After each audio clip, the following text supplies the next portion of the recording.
are you able to kind of, now that you know how to write jokes, are you able to add any humor into your speaking events? Very much so. Okay. I think that came before I knew how to write jokes, and I don't even know that I know how to write jokes per se, but I'd say that I finally find a place where I can play a little. So even when the times are really serious, most of the time in an appropriate fashion, figuring out like you get to play a little, Mhm. or that conversation that we wanted to make you take a hard left that day, Mhm. finding that not the silver lining constantly to dig it up, but to really shift your perspective and be like, man, if I said to someone, if I shared with someone what just happened, like they would lose it laughing. Mm. And finding that, also working with David and Sad Man Comedy, both cafe and productions, and most certainly Michael with the Panzika approach and just that entire collective community, which is where we met, realizing that with the right community, it's all possible.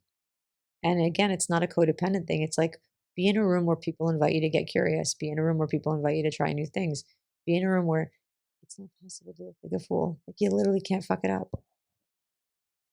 So what made you just decide to get up there? I mean, you've been, you go to a lot of the shows. Did you kind of just get tired to be in the back and want to join in? Well, David started out as a client, so we do all the branding and printing for Sad Man.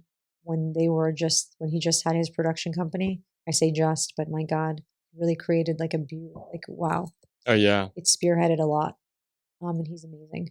And we started out as from a working relationship, and then funny enough, we're both Lebanese. We had that connection, and then seemingly, I think he saw in me things I didn't see, which is what happens when you have some real friends in your corner. And Mhm. he was opening up the comedy cafe, which has become like my second home, Mhm. and working with Mike to be, the instructor for the comedy workshops. And he honestly signed me up without saying anything to me. He just kind of like really drove it home. He was one of the greatest gifts, really. And it was like, you're never going to find the time, create the time, enough of the bullshit. And when I tell you, like, I had no fun, like, I couldn't even find fun in my work. I just wasn't in that space. Mm, okay. And so I basically got voluntold. And that is truly the rest is history. Mm. Those guys are never getting rid of me. I love them more than I can say.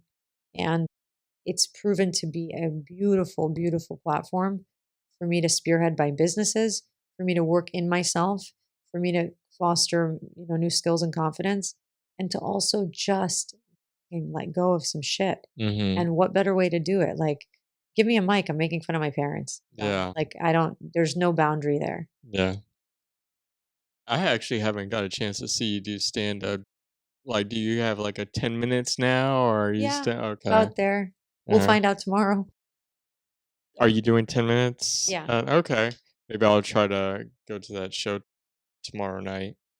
So have you been hitting up a lot of other open mics I or? haven't done a single open mic.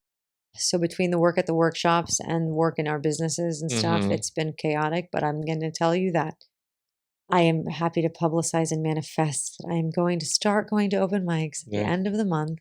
I already put it on my calendar Okay. and I need to just, not I need, I get to, and it's Mhm. something that I know will really, really help me hone in my skills and just practice because everything in life is about the reps, right? Right.